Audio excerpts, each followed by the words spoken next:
बहुत दिनों की बात है। रामनगर गांव में एक दयालु नाथ नाम का पहलवान था। उसका नाम तो दयालु था, पर दया उसके स्वभाव में नहीं थी। उसकी माँ का नाम सीता था। उसने मेहनत मजदूरी करके दयालु नाथ को पाल पोस कर बड़ा किया था। वह 10 वर्ष बाद बहुत ही मन्नतों से पैदा हुआ था। छोटेपन से ही वह बहुत ही बदमाश था।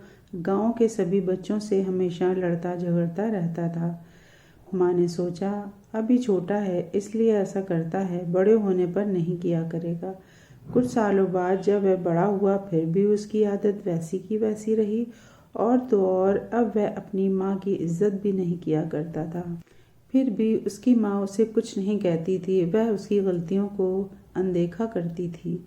सीता को ऐसा लगता था कि वह आज नहीं तो शादी के बाद सुधर जाएगा, लेकिन दयालु नहीं सुधरा। जब वह 20 वर्ष का हो गया तो वह और भी ज़्यादा अत्याचारी बन गया। उसकी आदत इतनी बिगड़ गई कि वह अब अपनी माँ और पिता पर हाथ उठाने लगा था। 2 साल बाद उसके बूढ़े पिता भी इस दुनिया से चले गए। माँ अब अकेली रह गई थी। उसे अपने बेटे की चिंता होने लगी थी कि उसकी मृत्यु के बाद उसके बेटे का क्या होगा। उसे खाना बनाकर कौन देगा। उसकी माँ ने सोचा, इसकी शादी एक अच्छी लड़की से करा दें तो दयालु का जीवन सफल हो जाएगा।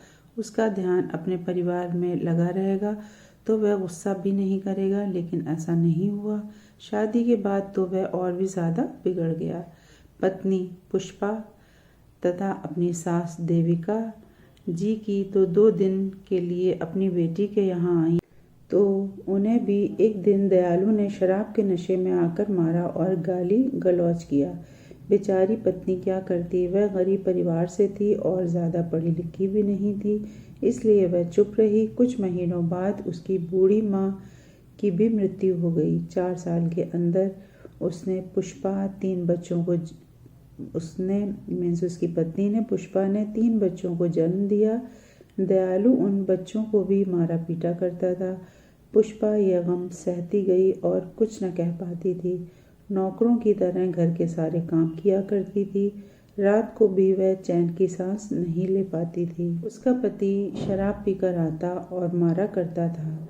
10 साल तक तो बेचारी पुष्पा जैसे तैसे कर ये कामकाज करती रही और अपने अत्याचारी पति की मार सहती रही, ताकि उसके बच्चे पढ़ लिख कर अच्छे ऑफिसर बन जाएं और वे उनकी माँ की तरह जीवन न जिएं। भगवान की कृपा और पुष्पा की मेहनत रंग लाई। उसकी बेटी अब जो बड़ी हो गई थी और जो अब कॉलेज में पढ़ती थी, वह MSc सेकेंड ईयर में प्रथम आई थी। उसकी माँ का सपना पूरा होने लगा था। उसे अपनी बेटी पर गर्व था कि यह एक दिन बड़ा मुकाम हासिल करेगी। अचानक एक रोज़ उसके पिता शराब के नशे में घर आए। अपनी बड़ी बेटी रीना को बुरा भला कहने लगे और मारने लगे। रीना पढ़ी लिखी और समझदार लड़की थी। उसने जैसे तैसे करके अपने आप को बचाया। यहाँ तक कि माँ भी उसे बचाने आई तो उसे भी मारा। यह देखकर उसके दोनों भाई चुपचाप एक कोने में बैठकर रोने लगे।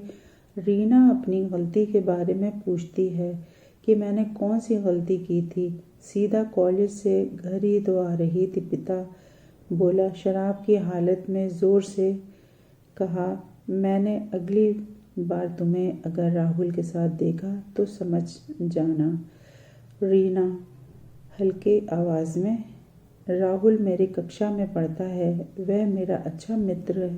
पिता बोला, मैंने तुम्हें इतना बड़ा क्या राहुल के लिए किया है कि तुम उसके साथ चली जाओ। तुम्हारे ऊपर और तुम्हारे शरीर के ऊपर सिर्फ मेरा ही हक है। इसे मैं किसी और के हवाले नहीं कर सकता हूँ। रीना और उसकी माँ यह वाक्य सुनते ही चुप हो गए और अपने मन में सोचने लगे कि ये पिता है कि हैवान। रीना अब इस घर में एक पल के लिए भी नहीं रुकना चाहती थी, क्योंकि हर रोज़ के नाटक से वह थक चुकी थी। आज तो उसके पिता ने इंसानियत की हद ही पार कर दी। अब उसे पिता के नाम से ही घृणा होने लगी थी। आसपास के लोग भी उसकी मदद करने से डरते थे। किसी ने उसकी मदद की तो उसके पिता पड़ोसी लोगों से भी लड़ाई करते थे। लोग उनकी मदद तो करना चाहते थे पर कर नहीं पाते थे। उसकी माँ ने उसके लिए इतना संघर्ष किया था, उसे रीना पूरा करना चाहती थी। एक दिन जब उसके पिता घर से किसी काम के लिए 2 दिन के लिए बाहर चले गए थे, तब पुष्पा ने सोचा यह अच्छा मौका है। रोज़ रोज़ के झगड़े से तंग आकर पुष्पा ने रीना की शादी अपनी सहेली के बेटे राहुल, जो कि उसकी ही कक्षा में पढ़ता था, उससे करा दी और अपनी बेटी को इस नर्क से निकाल दिया। उसी रात रीना और राहुल उस गांव से चले जाते हैं और नागपुर शहर में जाकर अपनी आगे की पढ़ाई करते हैं।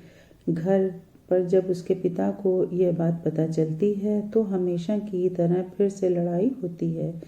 लेकिन आज की इस लड़ाई से पुष्पा को बहुत सुख महसूस हुआ और समय बीता ही चला गया। जल्दी रीना वकील बन गई। उसने अपनी माँ पुष्पा को उस नर्क से आज़ादी दिलाई और अपनी माँ और दोनों भाई, जो कि उससे छोटे थे, अपने साथ ले जाकर अपने घर में रखकर अच्छी तरह से पढ़ा लिखा रही थी। आज वे सब एक सम्मान का जीवन व्यतीत कर रहे हैं। अतः पुष्पा का यह संघर्ष पूरा हुआ। उधर उसके पिता अब अकेले अपनी ज़िंदगी जी रहे हैं। कोई भी उन्हें खाने के लिए नहीं देता है। जैसे तैसे वह पापी अपना जीवन जी रहा है, या कह सकते हैं कि अपने कर्मों की सज़ा भुगत रहा है। इसलिए ऐसा कहा जाता है कि धरती पर स्वर्ग और नर्क दोनों हैं। जो जैसा कर्म करेगा उसे वैसे ही भुगतना पड़ेगा। इसलिए सबके साथ अच्छा व्यवहार करना चाहिए ताकि हमारे साथ भी लोग अच्छा व्यवहार करें। फ्रेंड्स, अगर आपको हमारी स्टोरीज़ पसंद आती हैं तो स्टोरी को लाइक करें और चैनल को सब्सक्राइब करें। Thanks for watching.